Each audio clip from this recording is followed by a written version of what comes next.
क्या आपने कभी आम अमरूद का बीज देखा है? एक छोटा सा बीज कैसे एक बड़ा वृक्ष बन जाता है। यह तभी हो पाता है जब वो स्थिर रहता है, एक ही जगह पर रहता है। इसके विपरीत हम सोचें कि उस बीज को बार बार उसकी जगह बदलते रहें, तो क्या वह बीज वापस एक पेड़ बन सकता है? कभी नहीं। वह बीज इस प्रकार करने से वो नष्ट हो जाएगा।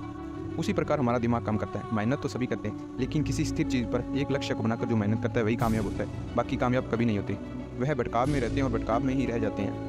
रिसर्चर हमें बताते हैं कि 40 से 50 हज़ार विचार हमारे मन में आते हैं, जिनमें से 95% विचार ऐसे होते हैं जो कोई काम के नहीं होते, जो लगातार आते हैं। उनमें से भी 80% विचार हमेशा नेगेटिव होते हैं। विचार प्रति सेकंड बदलते हैं। यह छोटे छोटे विचार भी आम जामुन के बीज की तरह होते हैं। जब तक हम किसी पर पूरा विचार व पूरा फोकस नहीं करेंगे, वह बड़ा पेड़ नहीं बढ़ेंगे।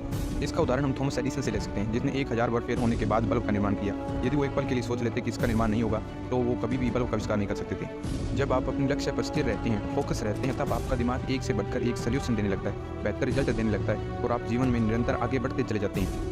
आपने कभी सोचा कि आपके मन में इतने विचार आते कहाँ से हैं? सभी लोगों के मन में अलग अलग प्रकार के विचार आते हैं। जो व्यक्ति जैसे माहौल में रहता है, उसके मन में वैसे ही विचार आते हैं। हम जितना ज़्यादा इन्फॉर्मेशन हमारे दिमाग में इकट्ठा करते हैं, हमारा दिमाग उससे ज़्यादा विचार लाता है। लेकिन केवल उन्हीं बातों पर जानने की कोशिश करनी चाहिए जो हमारे काम की है। मन में आने वाले विचारों को कम करने के बहुत सारे तरीके हैं, जैसे योग, मेडिटेशन, पॉजिटिव विचारों का अभ्यास। केवल उन्हीं बातों के बारे में हासिल करना जो आपके लिए ज़रूरी है। अपने आसपास के माहौल को पॉजिटिव बनाना, नेगेटिव विचारों से दूर रहना, महान लोगों के विचार की जीवनी पढ़ना, ये सब तरीके आपको विचारों पर कंट्रोल रखेंगे। एक बात हमेशा याद रखें कि जो व्यक्ति जितना अधिक पॉजिटिव होता है, उसके मन में उतने कम विचार आते हैं। Thank you. आज के लिए इतना। Please subscribe.